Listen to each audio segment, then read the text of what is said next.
नमस्कार दोस्तों, आज हाज़िर हूँ मैं कॉन्सेप्चुअल अंडरस्टैंडिंग की अपनी सीरीज़ का 5th एपिसोड लेके।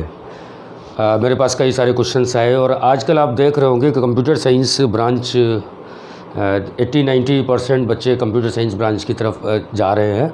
और अभी एक मार्केटिंग के बहुत सारे टर्म्स आए हैं, नए टर्म्स आए हैं कि कंप्यूटर साइंस एक तो ब्रांच हुआ ही करती थी, कंप्यूटर साइंस हमेशा से हुआ करती थी। ऑल ओवर इंडिया एक अच्छी ब्रांच इंजीनियरिंग में प्राविधिक शिक्षा, ये जो पॉलिटेक्निक्स हैं, ITI हैं, कंप्यूटर साइंस एक अच्छी ब्रांच है। लेकिन कंप्यूटर साइंस में सीट्स बढ़ाने के लिए क्या किया गया कि स्पेशलाइजेशन और आ गए नए कि, और ये टर्म्स नए आए और लोगों को अभी ये जानकारी नहीं है कि ये होते क्या हैं ये। ओके, तो टर्म्स आए हैं कि साहब computer science in artificial intelligence, AI bracket में लिखा होता है, कंप्यूटर साइंस ब्रैकेट AI। बड़ी बड़ी यूनिवर्सिटीज़ आ गई हैं। Computer science machine learning, computer science deep learning, computer science data structure, data structure नहीं, इसका नाम डेटा साइंस। डेटा स्ट्रक्चर तो एक सब्जेक्ट हुआ करता था कंप्यूटर्स का, data science. Okay, guardians confuse हैं, बच्चा कंफ्यूज है कि ये कंप्यूटर साइंस है या ये कुछ अलग है, क्या है। तो केवल आज मैं देसी भाषा में केवल ये समझाने की कोशिश करूँगा। मैं बहुत टेक्निकल नहीं जाऊँगा क्योंकि ये सभी के लिए लेक्चर है, ये सिलेबस का पार्ट नहीं है कि हमें क्या चूज़ करना चाहिए और इनमें डिफरेंस क्या है, AI आर्टिफिशियल इंटेलिजेंस क्या होता है, मशीन लर्निंग क्या होती है। और ये बिल्कुल अपनी दैनिक ज़िंदगी में भी हम लोग महसूस करते हैं इन चीज़ों को, तो जहाँ जहाँ महसूस करते हैं वो भी बताऊँगा मैं आपको। तो आर्टिफिशियल इंटेलिजेंस एक अम्ब्रेला टर्म है, सबसे बड़ा टर्म जो है। अम्ब्रेला टर्म का मतलब हुआ कि इसके अंदर ही सब कुछ है कि आर्टिफिशियल इंटेलिजेंस।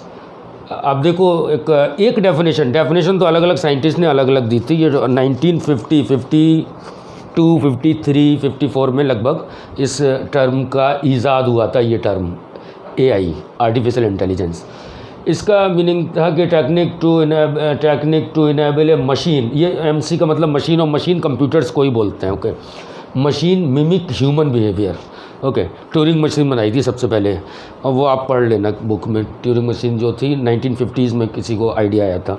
मैं साइंटिस्ट के नाम भी नहीं बता रहा हूँ, सन का मतलब नहीं, उसका लॉजिक से कोई सन जिस सन में हुआ। लेकिन ये ज़रूर है कि 1950 से 2000 के बीच में, 1950 से 2000 के बीच में ये 3 टर्म आए। तो technique to enable a machine mimic human behaviour, क्या मतलब हुआ? मतलब ये हुआ कि ऐसी मशीन की परिकल्पना की गई कि वो जो मशीन आदमी के, ह्यूमन का जो बिहेवियर है उसको मिमिक कर सके। आर्टिफिशियल इंटेलिजेंस जो नेचुरल ना हो, लेकिन हम किसी तरह से ऐसा प्रोग्राम कर दें उसे कि वो आदमी का जिस तरह का नेचर है उस तरह से मिमिक करने लगे। मिमिक करने का मतलब वैसा नेचर उसका हो जाए, ये नहीं कि पूरा हो जाए, तो थोड़ा सा ही सही। अभी आप बहुत सारी चीज़ें यूज़ भी करते हैं, मैं बाद में बताऊंगा थोड़ी देर में। मशीन लर्निंग एक्चुअली है, machine learning is the subset of AI। Subset of AI का मतलब AI का ही एक पार्ट है मशीन लर्निंग। मशीन लर्निंग का मतलब है कंप्यूटर को कुछ आप प्रीवियस डेटा, स्टैटिस्टिकल का मतलब संख्यात्मक, कुछ प्रीवियस बहुत सारा डेटा अवेलेबल कराओ आप पहले से, ठीक है। डेटा अवेलेबल कराए to use statistical method to enable machine to improve with experiences. मतलब प्रीवियस एक्सपीरियंस से, जैसे हम लोग भी क्या करते हैं, हम जितनी भी चीज़ें सीखते हैं प्रीवियस एक्सपीरियंस से सीखते हैं। तो मशीन को ही क्यों ना इस तरह से ट्रेंड किया जाए, ऐसा ट्रेंड किया जाए कि, और ट्रेनिंग किससे होगी? प्रीवियस डेटा से होगी। मैं कुछ एग्जांपल लूँगा अभी मशीन लर्निंग के, लेकिन ये machine learning is the subset of AI, ठीक।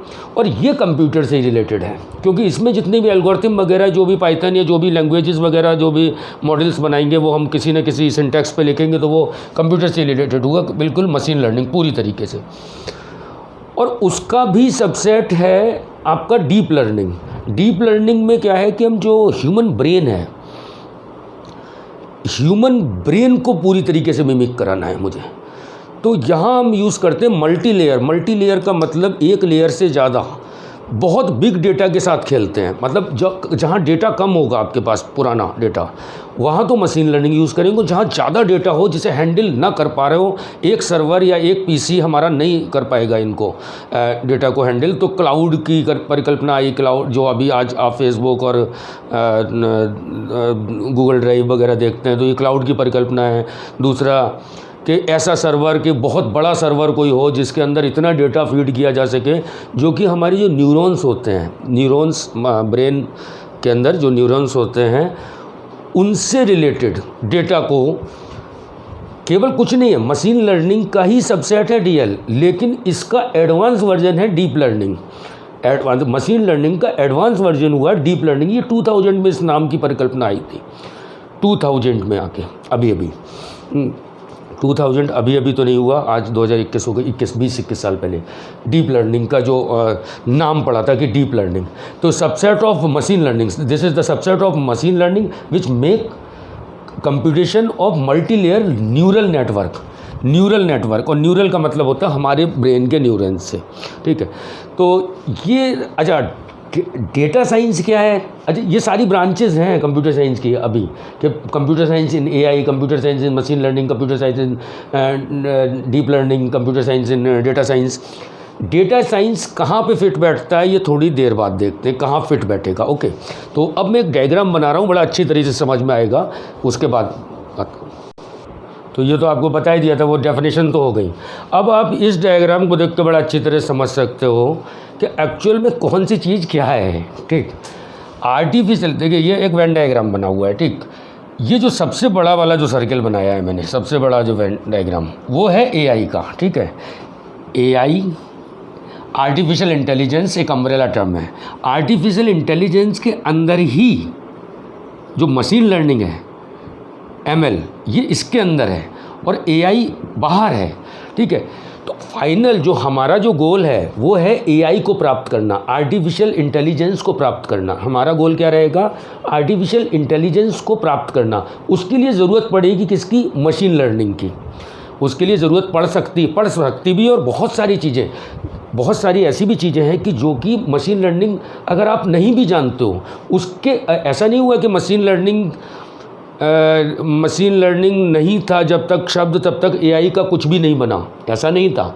क्योंकि एआई के थ्रू, अगर आप बहुत पहले याद करो, रोबोटिक्स स्टार्टिंग में जब रोबोटिक्स आई, जिसमें कंप्यूटर का कोई भी काम नहीं होता था, कुछ भी लर्न नहीं करती थी, मशीन लर्न नहीं करती थी, और हम रोबोटिक्स में जाके कुछ इस तरह की गाड़ियाँ वगैरह, छोटे छोटे मॉडल्स, प्रोटोटाइप्स बना लिया करते थे, जो ब्लैक पाथ है उसे ही फॉलो करते हुए जा रहे हैं, micro controller based, processor based. वो एआई का ही पार्ट था। एआई का ऐसा पार्ट कि जो एआई का सबसे नीचे वाला पार्ट, एक तरह से बोला जाए। जब तक कंप्यूटर्स थे ही नहीं, तो उससे पहले भी एआई की बात, परिकल्पना हो रही थी। जैसे चेस गेम था, ओके। तो चेस गेम में मशीन कुछ लर्न नहीं कर रही थी, हम ऑलरेडी प्री डिसाइडेड प्रोग्राम डाल दिया करते थे। चेस वाला गेम जो कंप्यूटर पे खेला जाता था, तो तब मशीन लर्निंग की कोई परिकल्पना नहीं थी, कि मशीन लर्न नहीं कर रही थी, केवल जो प्रोग्राम आपने फीड कर दिया उसके अकॉर्डिंगली कंप्यूटर चाले चल रहा है, ठीक। तो एआई सबसे बड़ा सेट है, ठीक है। एआई के अंदर है मशीन लर्निंग। मशीन लर्निंग क्या? अच्छा, ये तो आपको बहुत शॉर्ट में लिख दिया है कि to mimic machine as a human. AI हमारा फाइनल गोल है।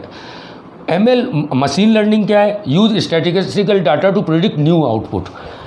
भैया कोई ऐसा कंप्यूटर जिस पे प्रीवियस इतना डेटा आपके पास आ जाए, कि जिससे कि आप नई वैल्यूज़ को प्रिडिक्ट कर सको, ओके। और डीप लर्निंग है मशीन लर्निंग का भी स्पेसिफिक पार्ट। डीप लर्निंग केवल न्यूरॉन से रिलेटेड है, इसमें 3 नेटवर्क, एमएल हुआ, डीएल हुआ, ठीक है। इसको ऐसी शॉर्ट में लिखे दे रहा हूँ मैं। अच्छा, अब मैं अगर इसकी बात करूँ, मल्टी लेयर न्यूरल नेटवर्क की बात करूँ, तो ये कुछ नेटवर्क हुआ करते हैं, ये कंप्यूटर वाले जानते हैं, लेकिन एक होता है ANN नेटवर्क, ठीक है, फिजियोलॉजी में पढ़ाया जाता है। ANN होता है, एक CNN होता है, एक RNN होता है। ANN होता है आर्टिफिशियल न्यूरल नेटवर्क, जहाँ पे डेटा से रिलेटेड, जहाँ संख्याओं से मतलब होता है, न्यूरॉन्स आउटपुट संख्या में देते हैं जहाँ पे, ठीक। और CNN है कन्वोल्यूशन न्यूरल नेटवर्क, जहाँ पे इमेज प्रोसेसिंग की बात आती है कि कंप्यूटर ने कई सारी इमेजेस देखी, और इमेजेस एक्चुअली इमेजेस और वीडियो में बहुत सारा डेटा होता है, बहुत बिग डेटा होता है, उसे हैंडल करना बहुत कॉम्प्लेक्स हुआ करता है। तो CNN नेटवर्क जो है वो बड़ा कॉम्प्लेक्स नेटवर्क हुआ करता है कि न्यूरल नेटवर्क भी हो, एक तो न्यूरल नेटवर्क हो और आपके ना एक्सप्रेशंस रिकॉग्नाइज कर ले। अगर कोई कंप्यूटर अभी तक कर नहीं पाए हैं, उतना काम हुआ नहीं है अभी तो केवल परिकल्पनाएं हैं, और अभी तो पढ़ना स्टार्ट हो रहे हैं हम लोग, मतलब इंडिया में कुछ चीज़ें तो की गई हैं, लेकिन कुछ अभी इतना काम नहीं हुआ है अभी इसमें डीप लर्निंग के में। CNN RNN जहाँ टाइम फ्रेम में न्यूरॉन्स की कोई आदमी है कि जो 40 साल का कैसे सोचता है और 60 साल का कैसे सोचता है, तो उनके बीच के डेटाज, बहुत सारे डेटाज कलेक्ट किए जाएं, और कलेक्ट करने के बाद एक 2-3 कंप्यूटर में 2-3 वर्ड होते हैं। बता दूं कि एक वर्ड होता है कि पहला होता है ट्रेनिंग, मशीन की ट्रेनिंग करना, ठीक है, मशीन को ट्रेन करना। एक दो शब्द आप याद कर लीजिए, ट्रेनिंग एंड टेस्टिंग। तो कभी भी कोई मशीन जब बनाई जाती है तो पहले ट्रेंड की जाएगी वो। तो ट्रेंड किससे की जाएगी? सैम्पल डेटा से की जाएगी। और डेटा साइज़ जितना बड़ा होगा, मतलब जितने ज़्यादा सैम्पल्स ले लेंगे, नॉर्मल लाइफ में भी जितने ज़्यादा जिसे एक्सपीरियंस हो जाते हैं वो उतने ज़्यादा अच्छे रिजल्ट्स देता है वो आदमी। तो जितने ज़्यादा सैम्पल्स हो जाएंगे उतना ज़्यादा अच्छा आउटपुट आएगा। तो ट्रेनिंग दी जाती है डेटा को दे के। डेटा के सैंपल, बहुत सारे डेटाज लिए और उस डेटा को फीड किया कंप्यूटर में, फीड करते रहे। उससे फिर वो मशीन क्या करेगी कि साहब जो भी डेटा है पुराना, उससे नई वैल्यू प्रिडिक्ट कर सके, ऐसा बना लेना कहा जाएगा कि मशीन को लर्न कराया। लेकिन मशीन को केवल लर्न करा के सीधा आउटपुट नहीं लिया जाता, उसका दूसरा टर्म होता है टेस्टिंग। इसके भी इंजीनियर्स हुआ करते हैं। टेस्टिंग इंजीनियर्स का क्या काम करते हैं कि जो हमने ट्रेंड कराया है सही आउटपुट दे भी रहे कि नहीं।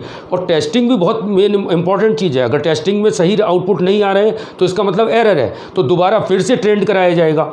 और मशीन लर्निंग में, मशीन लर्निंग में ट्रेनिंग का जो टाइम होता है, ट्रेनिंग जो होता है वो सिंपल होती है। मशीन लर्निंग में ट्रेनिंग सिंपल होती है, और टेस्टिंग जो होती है वो काफ़ी टाइम टेकन होती है। क्योंकि मशीन लर्निंग जहाँ कम डेटा होता है, जब कम डेटा होता है तब मशीन लर्निंग वर्ड को यूज़ करते हैं, जहाँ कम डेटा होता है।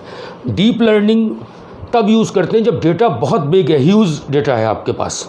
और ह्यूज डेटा कैसा भाई देखिए, स्पीच, फेस रिकॉग्निशन, वीडियोज़, इनमें डेटा ज़्यादा जाता है। ओके, तो ये डेटा बहुत सारा कलेक्ट करके, तो जो ट्रेनिंग होता है, ट्रेनिंग टाइम इसका बहुत ज़्यादा होता है, कॉम्प्लेक्स होता है। किसका? डीप लर्निंग जो सब्जेक्ट है, तो इसमें ट्रेनिंग टाइम बहुत ज़्यादा है, लेकिन टेस्टिंग इसकी कम हो। मतलब अगर मैं ऐसे लिख दूँ, यहाँ पे क्या लिख दूँ, ऐसे लिख दूँ कि ML वर्सेस DL, तो एक तो होगा ट्रेनिंग और एक होगा टेस्टिंग। यहाँ पे भी ट्रेनिंग, टेस्टिंग। तो ट्रेनिंग, मशीन लर्निंग इस सेट में, मशीन लर्निंग में जो ट्रेनिंग पीरियड है जो वो होता है कम का मतलब ये। और टेस्टिंग जो होती है इसकी टफ होती है, क्योंकि जब ट्रेनिंग कम देर की है तो फिर टेस्टिंग में एरर आने की संभावनाएं ज़्यादा हैं, क्योंकि डेटा साइज कम है मशीन लर्निंग के लिए। और इसमें ट्रेनिंग में बहुत टाइम लगता है, मतलब ये एरो बनाने का मतलब कि ट्रेनिंग में बहुत टाइम लगता है डीप लर्निंग में। और टेस्टिंग जो होती है, तो टेस्टिंग इसकी आसान होती है, टेस्टिंग में टाइम कम लगता है। ओके, इन दोनों में ये इतना अंतर है। एक्चुअली है कुछ नहीं, ये इंटरचेंजेबली भी यूज़ करते हैं हम लोग कई बार वर्ड कि मशीन लर्निंग, डीप लर्निंग। कुछ नहीं, deep learning is the subset of machine learning and machine learning is the subset of AI। तो सबसे बड़ा तो ये है, हमें फाइनली अचीव तो आर्टिफिशियल इंटेलिजेंस करनी है, ठीक। अब मैं बात करूंगा केवल कि डेटा साइंस क्या है। वो तीसरा जो टर्म था, डेटा साइंस क्या है। डेटा साइंस एक बिल्कुल अलग चीज़ है कि उसका सेट अगर बनाऊंगा तो ये बनाऊंगा साहब, ये है डेटा साइंस। डेटा साइंस ये है, मैं केवल कंप्यूटर साइंस की ब्रांचेस की बात कर रहा हूँ। डेटा साइंस आपको एआई में भी डेटा साइंस पढ़नी पड़ेगी, आपको एमएल मशीन लर्निंग में अगर आप कर रहे हो तब भी डेटा साइंस का कुछ पार्ट पढ़ना पड़ेगा, और आप डीप लर्निंग है तब भी आपको कुछ डेटा साइंस का पार्ट पढ़ना पड़ेगा। और डेटा साइंस कुछ नहीं है, डेटा साइंस का सबसे सिंपलेस्ट एग्जाम्पल है वो एक्सेल है। एक्सेल, वर्ड, ये जो भी एक्सेल तो आप जानते होंगे, माइक्रोसॉफ्ट ऑफिस में जो एक्सेल हुआ करता है, ठीक। और भी बहुत सारी चीज़ें हैं, लेकिन डेटा साइंस का सबसे जो बिल्कुल रॉ एग्जांपल है वो कि एक्सेल आपको बहुत अच्छी तरह आना चाहिए, डेटा को हैंडल करना। ओके, तो वो ब्रांच अलग है कि डेटा साइंस में अच्छा बाहर भी है कि ना तो एआई से मतलब, ना एमएल से मतलब, ना डीएल से मतलब, डेटा साइंस बाहर भी है। मतलब डेटा साइंस तो हमें इसमें अच्छा, और एक चीज़ और है कि इसके लिए क्या डेटा साइंस में क्या क्या कि आपको क्या क्या आना चाहिए, कि जैसे मशीन लर्निंग है, मशीन लर्निंग के जो मशीन लर्निंग से पहले आपको क्या क्या चीज़ें जाननी चाहिए, पता क्या क्या जाननी चाहिए। आपको लीनियर अलजेब्रा अच्छा आना चाहिए, आपको कैलकुलस सही आनी चाहिए, आपको स्टैटिस्टिक्स अच्छी आनी चाहिए। ये जो सब्जेक्ट्स थे वो आपको अच्छी तरीके से आने चाहिए, किस में पढ़ने के लिए, मशीन लर्निंग के लिए। और डीप लर्निंग थोड़ा कॉम्प्लेक्स है, अभी डीप लर्निंग पे बहुत ज़्यादा काम नहीं हुआ है। अब मैं इनके एग्जाम्पल दूंगा तो ज़्यादा अच्छी तरह से आपको समझ में आएगा। अच्छा, एआई का क्या था, एआई का पहला वही दे दिया चेस बोर्ड वाला था जैसे, या कोई पाथ फॉलोअर पहले बनते थे, बहुत पहले जब हम कंप्यूटर थे भी नहीं हम लोगों के पास, उससे पहले ही आर्टिफिशियल इंटेलिजेंस पे काम किया गया, इवन यहाँ तक किया गया। मैं तो ये कहता हूँ कि एक तोते को भी जब आप रटाते हो तो वो मशीन नहीं होती है, लेकिन तब आप रटा देते हो ना कि ह्यूमन की तरह कम से कम बोलना सीख गया, तो एक चीज़ तो ह्यूमन की तरह आ गई तोते के पास।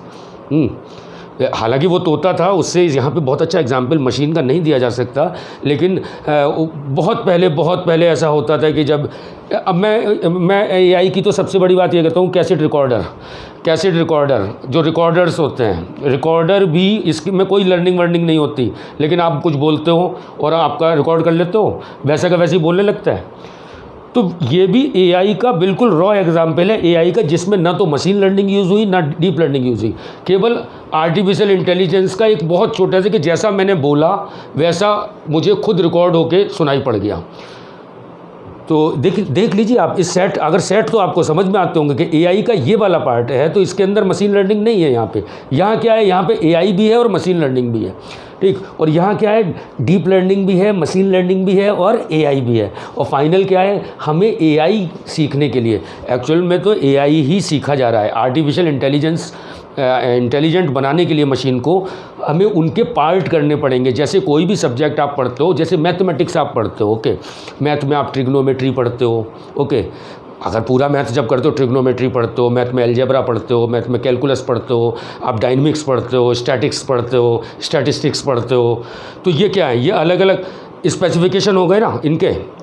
तो बिल्कुल उसी तरह कंप्यूटर साइंस में क्या किया गया कि ये जो थे, ये मार्केटिंग स्ट्रेटजी के थ्रू छोटे छोटे वर्ड्स जो उनके सब्जेक्ट होने चाहिए थे, एक एक सब्जेक्ट, दो सब्जेक्ट होने चाहिए थे, उनको पूरा का पूरा ब्रांच बना दी। जैसे इलेक्ट्रॉनिक्स एंड कम्युनिकेशन ब्रांच है, तो इलेक्ट्रॉनिक्स अलग चीज़ है, और कम्युनिकेशन में इलेक्ट्रॉनिक्स के बहुत सारे कंपोनेंट्स यूज़ होते हैं, इसलिए स्पेशलाइजेशन कम्युनिकेशन में कर दिया गया। कम्युनिकेशन की अच्छा हाँ, आने वाले टाइम में डिमांड बहुत है इसकी, और आप लोग सारे लोग दैनिक जीवन में भी इन्हें उपयोग करते हो। अब मैं बता रहा हूँ केवल देसी लैंग्वेज में उपयोग इनके सबके, ठीक है। तो अब मशीन लर्निंग की बात थी कि जैसे देखिए आर्टिफिशियल इंटेलिजेंस तो हमारा फाइनल गोल था, ओके, वो आपने पिछले डायग्राम। मशीन लर्निंग 3 तरह की होती है, बहुत जल्दी से बता रहा हूँ, देसी लैंग्वेज में बता रहा हूँ कि इनकी डेफिनेशंस बड़ा वैसी होती है, लेबल, डेटा, पता नहीं क्या ऐसे करके वो किताबों में लिखी हुई हैं। बट मशीन लर्निंग 3 तरह की है कि सुपरवाइज्ड, अनसुपरवाइज्ड और रीइंफोर्समेंट, सेमी सुपरवाइज्ड भी बोलते हैं। सुपरवाइज्ड में जो ये सबसे सिंपल जो होती है वो सुपरवाइज्ड मशीन लर्निंग होती है। इसमें क्या करते हैं, जो प्रोग्रामर होता है वो पहले से ही लेबल्ड डेटा का मतलब समझते हैं आप, लेवल 2 टर्म है, feature and label, okay, feature and label. Label is the outcome. जैसे मैंने क्या किया, 1 लाख तो बहुत ज़्यादा, मतलब 1 लाख और 2 लाख और 5 लाख हो सकते हैं, लेकिन जब एग्जाम्पल देना होता है, छोटे से एग्जाम्पल को दे रहा हूँ। मान लीजिए आपने कोई फ्रूट था, ठीक है, फ्रूट लाइक एक सेव था आपके पास, ठीक है, ऐसे करके ये करके एक एप्पल था, सेव, ठीक। तो इसका कुछ ना कुछ फीचर्स होंगे। इसके फीचर्स होंगे कि ये इसका कलर होगा रेड, ठीक है, रेड कलर होगा, और इसका कुछ हाइट होती होगी, तो कुछ हाइट्स दी आपने कितना, ये लगभग हो जाएगा 3 इंच कि 3 इंचज़ का है ये, 3 इंच सेंटीमीटर, जिसमें भी आपको एक हो गया साहब वेट इसका लगभग कितना सेब का होता है, किसी एक सेब का, ठीक है। तो वेट मान लीजिए एक सेब का कितना होता होगा, 100 ग्राम, 150 ग्राम कुछ होता होगा। तो 100 ग्राम, मैंने मतलब सपोज़ मतलब कि आप 100 ग्राम का से शायद बहुत छोटा होता हो, लेकिन सपोज़ ये हो गया, कलर रेड है। अच्छा, ये ना रेड कलर भी हो सकता है, वैसे ग्रीन का भी हो सकता था, लेकिन चलिए रेड वाले ये केवल 100 ग्राम ये कह दिया इसका। और कि साहब इसका जो शेप है, शेप भी आपने मान लीजिए शेप में क्या कि स्फेरिकल है, लगभग स्फेरिकल है, ठीक है। तो स्फीयर टाइप की कोई चीज़ है ये आपने क्या किया, एक सेब के ये हो गए फीचर्स, ठीक है, ये हो गए फीचर्स, ओके। अब एक के नहीं, आपने क्या किया कि 5 लाख तरह के सेब लिए, उनका डेटा कलेक्ट किया, डेटा कलेक्ट करने के बाद मशीन में आपने फीड किया और उनका सबका आउटपुट दिया आपने कि अगर ये ये फीचर्स होंगे, अगर ये फीचर्स होंगे तो साहब इसका नाम होगा एप्पल, ओके। तो अभी आप मशीन को ट्रेंड कर रहे हो, तो ये कौन सी बात हो रही है, सुपरवाइज्ड की। सुपरवाइज्ड में क्या है कि हम data already, programmer data collect करता है, डेटा कलेक्ट करने के बाद फीचर्स फीड करता है मशीन में, ओके। डेटा मशीन में फीड हो गया, डेटा का मतलब फीचर्स फीड हो गए और उसका आउटपुट एप्पल आया है, ठीक। अब फिर 2 पार्ट होते हैं, एक होता है ट्रेनिंग। इस समय हम दे रहे हैं मशीन को क्या, ट्रेनिंग। हम क्या कर रहे हैं, अभी हम कर रहे हैं ट्रेंड, ठीक है, ट्रेनिंग दे रहे हैं। उसके बाद हम दूसरे पार्ट पे क्या करेंगे, इसकी टेस्टिंग करेंगे, टेस्टिंग, ठीक। तो ट्रेनिंग के टाइम में तो मैंने क्या किया कि एक प्रोग्रामर ने आपको बहुत सारे फीचर्स दिए और उसने बताया कि अगर ऐसी चीज़ आए, और 1 लाख 2 लाख सेबों के फीचर्स दिए कि अगर ऐसी चीज़ है तो उसको ये एप्पल दिखाएगा। अब मान लीजिए कि इसने सारी ट्रेन कर लिया, ट्रेन तो हो गया, ये बढ़िया मशीन ट्रेन हो गई, लेकिन जो टेस्टिंग के टाइम पे आप देख रहे हो कि आउटपुट आ रहा है, सेब की जगह वो चेरी आने लगी, क्योंकि आपका जो सैंपल साइज़ था ना, 1 लाख में से आपने क्या किया, गलती से अगर सही डेटा नहीं चूज़ किया तो 1 लाख में से 1 लाख ज़्यादा बता दिए, मैं 10 ही बताऊं कि 10 सेब थे। 10 में से क्या था कि वो मशीन किसी ऐसी लोकेशन में पहुंच गई जहां चेरी का साइज़ भी लगभग ऐसा ही होता है, चेरी का ऐसा है, मतलब कि 3 इंच की कोई चीज़ है ये, और वो देने लगा, और चेरी के लिए भी आपने अलग डेटा दे रखा था, और इसने दिखा दिया आपको आउटपुट। जैसे सेब आपने दिखाया, लेकिन सेब को ये बता रहा है क्या, चेरी, ठीक है, चेरी या कोई और फ्रूट बताने लगा। तो इसका मतलब है कि अभी ना डेटा सफिशिएंट नहीं है, तो क्या करना पड़ेगा, फिर प्रोग्रामर क्या करेगा, टेस्टिंग के टाइम पे फिर इस प्रोग्राम को चेंज करेगा, डेटा और लाएगा। तो तब तक ट्रेनिंग चलाएगा जब तक कि एरर मिनिमाइज ना हो जाए, ओके। तो ये सुपरवाइज्ड कैटेगरी में आती है मशीन लर्निंग। अनसुपरवाइज में क्या होता है कि आदमी लेबल ही नहीं करता हो, लेबल नहीं देता। लेबल का मतलब पता है क्या है, ये चीज़ लेबल है, एप्पल क्या है इस जगह, लेबल, और ये क्या थे, फीचर्स, ठीक है। तो अनसुपरवाइज्ड में क्या है कि मशीन खुद में क्या करती है कि फीचर्स तो दे दिए आपने, फीचर्स दे दिए, लेकिन लेबल के उसका आउटपुट क्या होगा, तो वो कोई टर्म में बोलेगा नहीं, वो मशीन बताएगी नहीं आपको, वो क्या है, सजेशंस देगी उसके बाद। इसका एक बहुत अच्छा एग्जाम्पल है अनसुपरवाइज्ड लर्निंग का। एक एग्जाम्पल मैं ऐसे दे सकता हूँ कि जैसे सुपरवाइज लर्निंग, तो सुपरवाइज का भी एक एग्जांपल मुझे दैनिक ज़िंदगी का दे देना चाहिए। जैसे आप आज की डेट में सुपरवाइज लर्निंग ऐसी हुई कि जैसे मेरा ये सेल फ़ोन है, ठीक है, अभी 4-5 दिन पहले हुआ था ऐसा। सुपरवाइज लर्निंग में क्या हुआ कि अगर आप 7 दिन तक लगातार 2 बजे से 4 बजे के बीच में अपने फ़ोन को 4, 5, 6, 7 दिन तक उस पर रखते हो, एरोप्लेन मोड पे रखते हो बाई चांस, तो आपको एक नोटिफिकेशन आने लगेगा फ़ोन के थ्रू ही, मतलब कहीं बाहर से नहीं आएगा, फ़ोन के अंदर ही ऐसा है कि 7-8 दिन तक आपने कि इस पीरियड से इस पीरियड तक एरोप्लेन मोड में रखा है, एयरप्लेन मोड में रखा, ठीक है। तो एक आपके पास मैसेज आ जाएगा 7-8 दिन बाद, जो ये स्मार्टफोन्स हैं उनके पास ये मैसेज आएगा कि आप ना इस ड्यूरेशन में आप क्या वो करना चाहते हो, क्या कि शेड्यूल कर दो। तो आपका हमेशा इस ड्यूरेशन में जैसे 2 से 4 के बीच में ये एयरप्लेन मोड में आ जाएगा शेड्यूल, अगर आप कर दो वो सजेशन देने लगेगा आपको। तो ये सुपरवाइज लर्निंग है एक्चुअली। सुपरवाइज, अनसुपरवाइज्ड अगर होती यही लर्निंग तो क्या करता फ़ोन खुद में क्या करता है कि वो देखता रहता है कि ये कि 7, 8, 10, 12, 15, 20 दिन के लिए ये कर रहे हैं, ऐसा अपने आप ही उस समय एरोप्लेन मोड में चला जाता वो। तो हमें परेशानी भी हो सकती है अनसुपरवाइज में, हमें परेशानी, हमें अभी ड्रॉबैक की बात तो बाद में करूंगा मैं कि क्या क्या ड्रॉबैक्स हुआ करते हैं इनके। अभी तो मैं केवल, क्योंकि चूँकि ये है सब्जेक्ट तो ये इनकी फ़ायदे बताने हैं अभी तो अनसुपरवाइज्ड में क्या है कि लेबल नहीं देते हो। तो जैसे इसका एक एग्जाम्पल है गूगल लेंस में क्या करते हो आप, गूगल लेंस का ऐप देखा होगा आपने। गूगल लेंस पे गए, आपने किसी फ़ोटो को वो किया, स्कैन किया, तो उससे रिलेटेड कुछ सजेशंस आने लगते हैं आपके पास। वो ये नहीं बताती कि ये सेम फ़ोटो वही है, वो लैंग्वेज में नहीं बताएगी, वो फ़ोटोज़ उस तरह की दिखानी शुरू कर देगी कि 10 फ़ोटो दिखाई, तो अब आप पेज वो वाला ढूंढ लेते हो, क्योंकि उसको नाम नहीं पता उसका, क्योंकि आपने लेबलिंग की ही नहीं थी। बहुत सारी चीज़ें और भी है, जैसे अमेज़ॉन पे ये डेटा इसी का पार्ट है। ये अमेज़ॉन पे आप कुछ सर्च कर रहे होते हो और आपको फेसबुक पे उसके बाद क्या दिखने लगता है, फेसबुक पे वही ऐड दिखने लगते हैं। आप चार बार एक शूज़ को सर्च कर लीजिए तो आप अमेज़ॉन पे जाओगे तब भी आपको उसका आना शुरू हो जाएगा। तो ये क्या है, ये मशीन लर्न कर लिया ना इसने। लेकिन ये है थोड़ी अनसुपरवाइज्ड है। अभी सुपरवाइज्ड होती तो बिल्कुल एग्जैक्ट वो चीज़ दिखाती, कुछ सजेशंस मिलना शुरू हो जाते हैं आपको, ठीक। तो ये अनसुपरवाइज्ड है। और ये जो है, ये वाली जो बाद वाली है रीइंफोर्समेंट, सेमी सुपरवाइज, इसमें क्या है कि दोनों चीज़ें होती हैं। लेबल्ड डेटा भी कि हम फीचर भी देंगे और आउटपुट भी देंगे, फीचर भी किसी चीज़ के और आउटपुट भी देंगे, वो दोनों दिए। और कुछ अनलेबल्ड भी होंगे डेटा, कुछ लेबल्ड भी और कुछ अनलेबल्ड। और इसमें सेल्फ करेक्शन की वो होती है, सेल्फ करेक्शन की बोल सकते हैं। सेल्फ करेक्शन का मतलब ऐसे है कि अगर कोई मशीन है, आपने यहाँ पे इसको एप्पल या आम या कुछ दिखाया और इसने क्या किया, इसने बनाना दिखा दिया, तो बनाना जैसे ही दिखाया तो ये फीडबैक देगा दोबारा से, ये बनाना आउटपुट खो दी कि नहीं ये करेक्ट करो। यहाँ पे क्या है कि कुछ तो लेबल्ड डेटा है और कुछ अनलेबल्ड हैं, तो ये फीडबैक से ऑटो करेक्ट होती है मशीन। हालांकि इस पे बहुत कम काम हो पाया है अभी इस वाली मशीन लर्निंग पे अभी, कि ऑटो करेक्शन करना। तो ये थोड़ा और टफ़ है, मतलब थोड़ा टफ़ है, इसकी प्रोग्रामिंग टफ़ है, इसकी मॉडलिंग टफ़ है।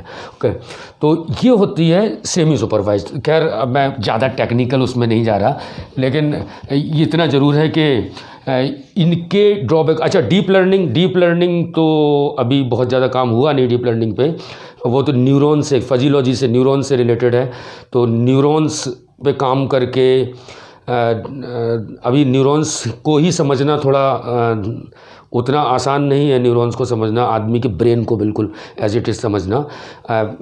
अच्छा, मशीन लर्निंग के बहुत सारे कुछ और भी छोटे मोटे एग्जांपल हैं। ये जो एक गूगल है, अमेज़ॉन का है, एलेक्सा करके आया है, हाँ, अमेज़ॉन का एलेक्सा है। तो उस पर हम कुछ भी बोलते हैं और वो आंसर करता है वो डिवाइस। गूगल का गूगल असिस्टेंस आता है।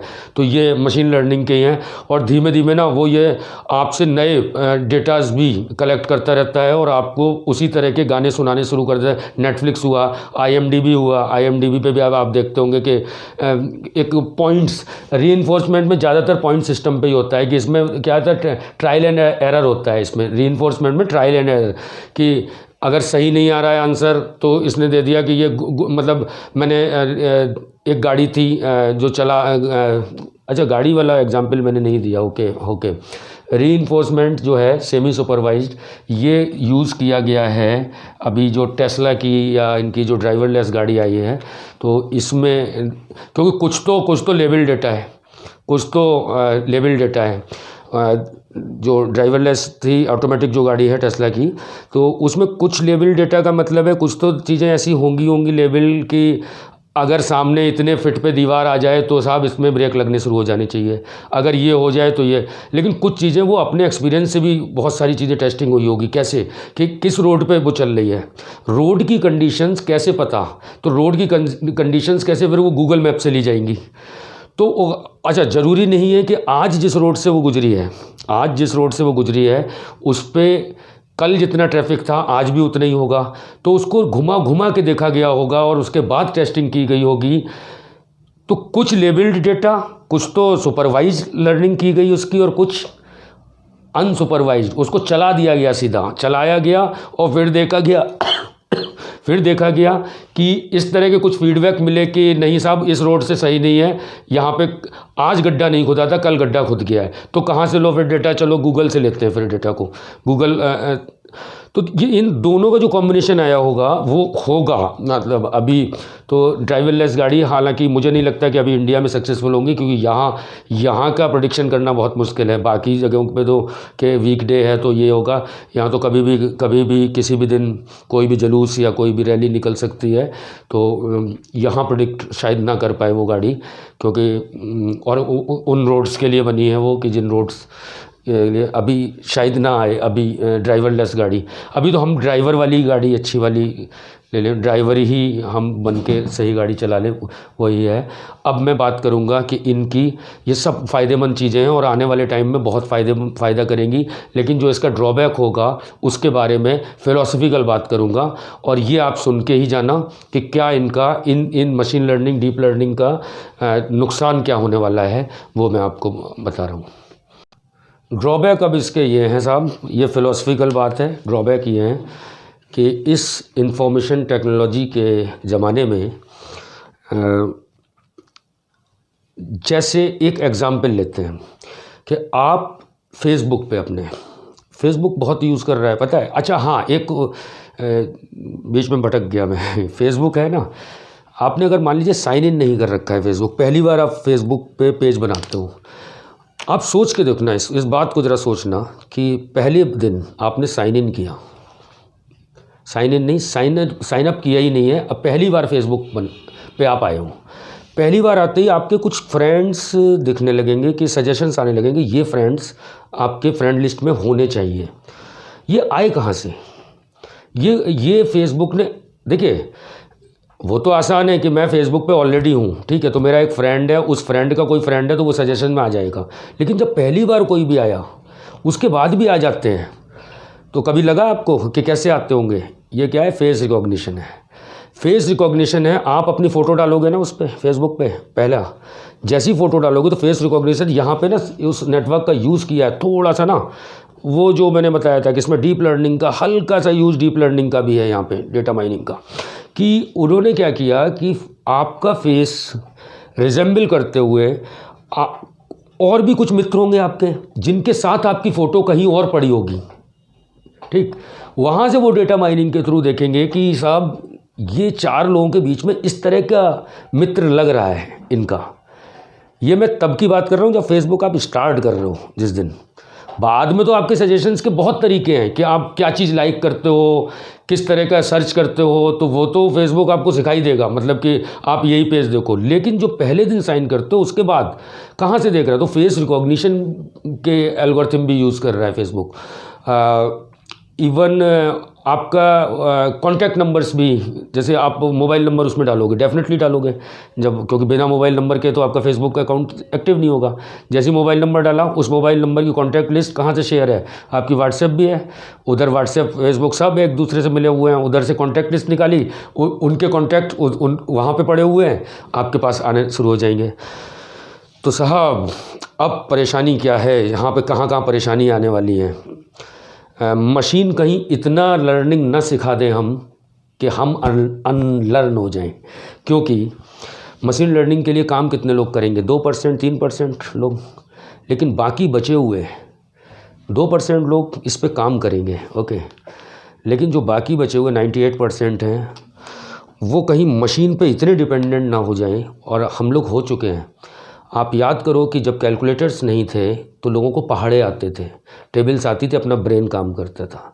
ठीक, लोग कहानियाँ लिखा करते थे, लेकिन जब से कॉमिक्स आई उसके बाद कहानी बदल गई, क्योंकि उनकी बिल्लू और पिंकी के चित्र वैसे ही हो गए। जब आप कहानी पढ़ते थे तो अपना इमेजिनेशन होता था, वो इमेजिनेशन पावर कम होने लगी।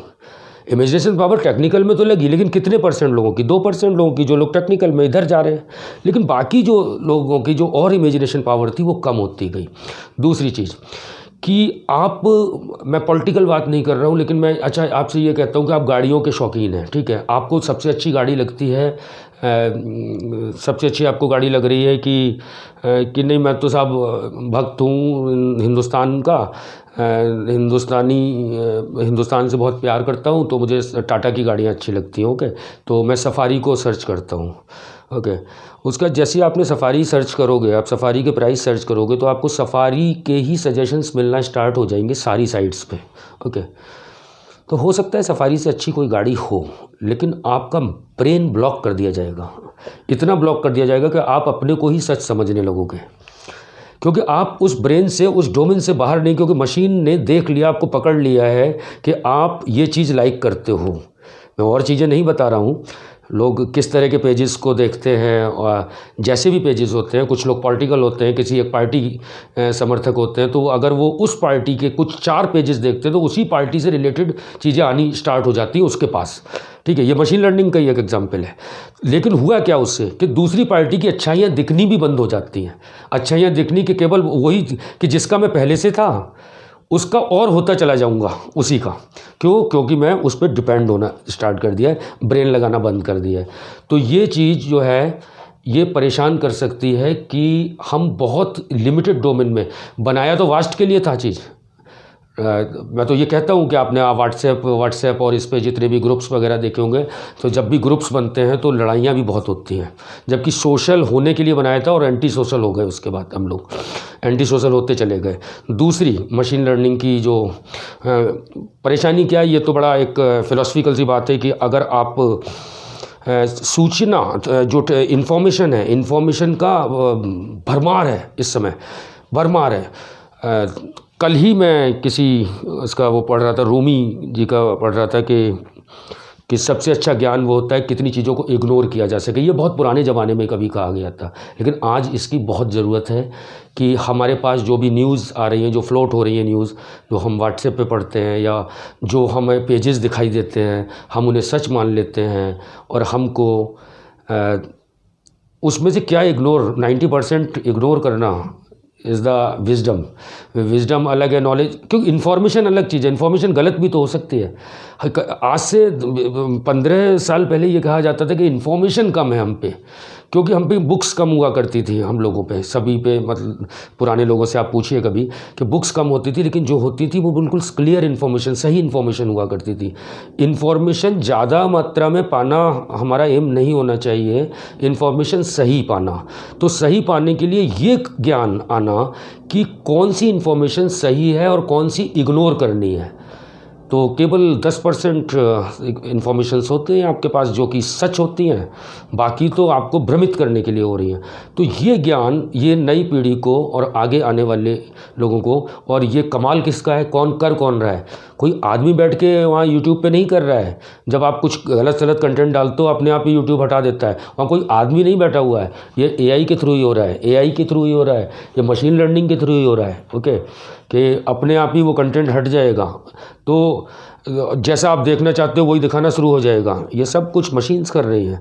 और तो कहीं ऐसा ना हो जाए, कभी आदमी की बनाई हुई चीज़ कभी ये नहीं करेगी आपको कि आदमी ने बनाया है तो वो आपके ऊपर बस में कर लेगी आपको। लेकिन ब्रेन तो आपका है ना, ब्रेन को बस में तो कर सकती है ना, क्योंकि हमने उन बातों को सच मानना शुरू कर दिया। तो मशीन लर्निंग का जो ड्रॉबैक जो होगा वो ये सोशल इस पे पड़ेगा। टेक्निकली बहुत अच्छी चीज़ है ये कि हम आज भी देखिए, उसके पॉजिटिव पॉइंट तो ये, आज गूगल पे आप जाके कहीं का भी आप मैप डालते हो और आप फटाक से उस रोड से पहुंच जाते हो। ये क्या है? ये लर्न ही तो किया है, मशीन ने लर्न किया हुआ है कि ये रेड दिखा दी, ये दिखा दी। ठीक। तो डिपेंडेंसी मशीन पे बहुत अच्छी बात है, लेकिन इतना डिपेंड ना हो जाना कि मुझे याद है कि जब डॉट कनेक्शन हुआ करते थे लोगों पे, तो लोगों के नंबर याद हुआ करते थे, फ़ोन नंबर याद हुआ करते थे। आज की डेट में शायद अपने भी दो दो तीन तीन नंबर होते हैं ना, अपना ही नंबर अपने को कॉल मार के देखता है आदमी कि देखना मेरा नंबर क्या है। वो मेन वाला नंबर छोड़ दो, वो जियो वाले जो नंबर्स हैं वो को देखिए मेरा कौन सा नंबर है दूसरा वाला। तो अपने नंबर तक नहीं लोग याद रख रहे हैं। तो ब्रेन कहीं ऐसा ना हो जाए। और ये किन लोगों की बात कर रहा हूँ, ये तो जो लोग कर रहे हैं इस पे काम, वो तो हैं होशियार, वो तो होशियार हैं, जुकरबर्ग तो होशियार हैं। लेकिन हम लोग जो 98% 99% जो आम जनता है वो भ्रमित हो सकती है, और उसका दिमाग मशीन पे ज़रूरत से ज़्यादा डिपेंडेंट हो सकता है। तो ये इसका ड्रॉबैक रहेगा। बाकी तो टेक्निकली तो बहुत फ़ायदे हैं।